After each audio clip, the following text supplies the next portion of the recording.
Sebelum para dewa Olympus berkuasa, dunia berada di bawah dominasi para Titan, makhluk perkasa yang memerintah dengan kekuatan besarnya. Namun, di antara gemuruh tahta mereka, sebuah ramalan mengguncang langit dan bumi. Seorang anak dari Kronos akan bangkit dan menggulingkan tahtanya.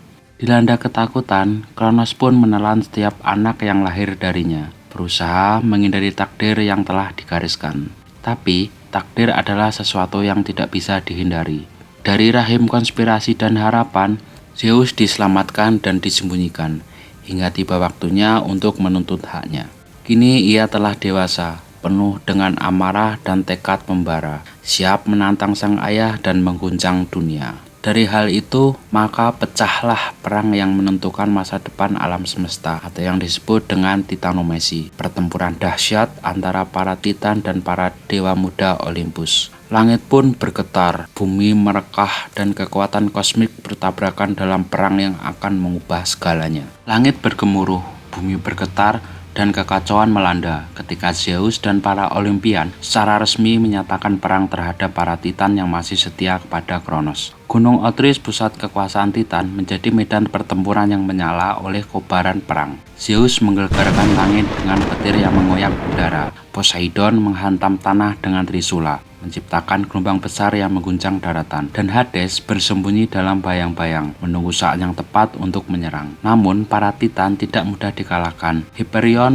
menggelapkan langit dengan api yang membara, sementara Atlas memimpin pasukan Titan dengan serangan yang dahsyat yang mampu menguncangkan bumi. Pertempuran besar ini menandai awal dari perang panjang yang akan menentukan nasib dunia. Di tahun-tahun pertama perang menjadi masa kejayaan para Titan, dipimpin oleh Atlas, Hyperion, dan Krios. Mereka menguasai medan pertempuran dengan kekuatan dan pengalaman yang tak tertandingi. Setiap serangan Olympian dipatahkan dengan brutal, dan masukan mereka pun mulai terdesak. Poseidon terhuyung mundur di hadapan Oceanus, sementara Zeus sendiri harus menghadapi amukan Kronos, yang dengan sabitnya membelah udara dengan kecepatan luar biasa. Olympian tidak hanya menderita kekalahan di medan perang, tetapi juga kehilangan semangat bertarung.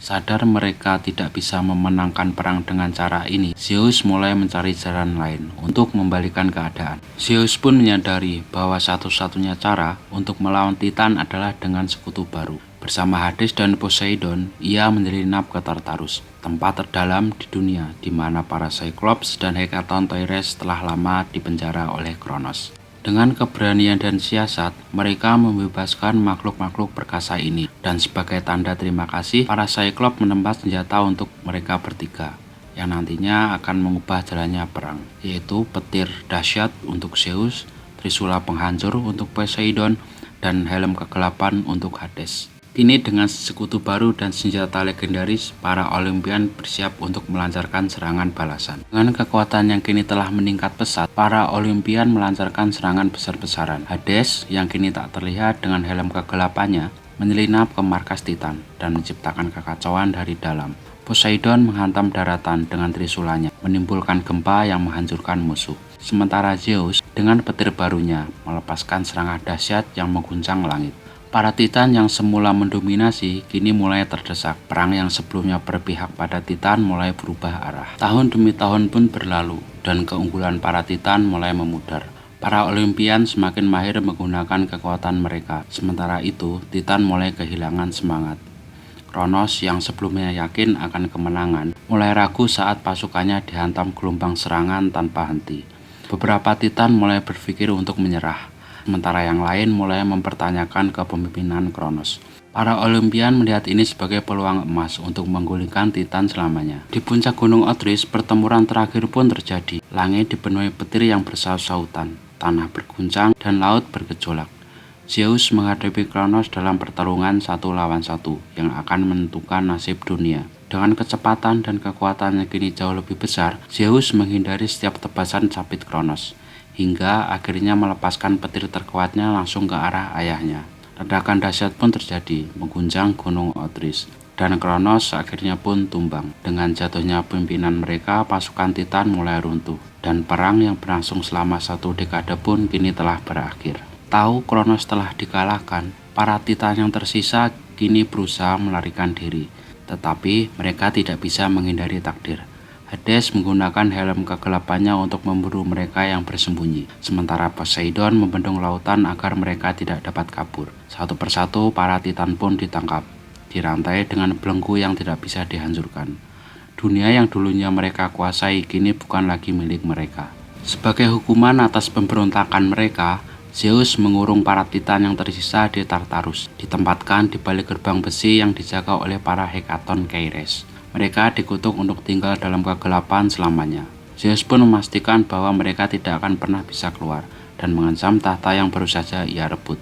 Para Titan yang dulu ditakuti, kini hanya menjadi bayang-bayang di penjara terdalam dunia. Namun Atlas mendapatkan hukuman yang lebih berat dari Titan lainnya. Sebagai panglima tertinggi pasukan Titan, ia tidak hanya dipenjara, tetapi dihukum untuk selamanya memikul langit di pundaknya. Beban yang tak bisa ia lepaskan ini menjadi pengingat tentang kekalahan Titan dan kemenangan Olympian. Selamanya Atlas akan menanggung hasil pemberontakannya yang gagal. Dengan berakhirnya perang Titanomachy, kini dunia telah memasuki era baru. Zeus pun naik tahta sebagai penguasa langit dan bumi, sementara Poseidon menjadi penguasa laut, dan Hades kini menjadi penguasa dunia bawah. Tatanan baru mulai terbentuk, dan para Olympian kini berkuasa di puncak Olympus. Namun, seperti sejarah yang terus berulang, suatu hari mungkinkah akan ada kekuatan lain yang akan menentang mereka? Apakah para Olympian akan mengalami nasib yang sama seperti para Titan? Hanya waktu yang bisa menjawabnya. Titanomachy bukan hanya sekedar perang kekuatan, tetapi juga kisah tentang ramalan, ambisi, dan takdir yang tidak bisa dihindari. Kronos yang dulu menggulingkan ayahnya, kini mengalami nasib yang sama di tangan putranya sendiri, seolah menjadi pengingat bahwa kekuasaan tidak pernah abadi. Hari ini seseorang bisa menjadi penguasa, tapi esok hari bisa saja ia menjadi yang tertindas. Sejarah terus berulang, dan pertanyaan pun mulai muncul. Apakah para dewa Olympian akan benar-benar abadi, atau suatu hari mereka juga menghadapi kehancuran yang tak terelakkan? Oke, itulah sekilas tentang kisah perang Titanomachy. Terima kasih telah menonton. Jika kalian menikmati kisah ini, jangan lupa like, subscribe, dan nyalakan lonceng notifikasi agar tidak ketinggalan kisah mitologi selanjutnya. Sampai jumpa.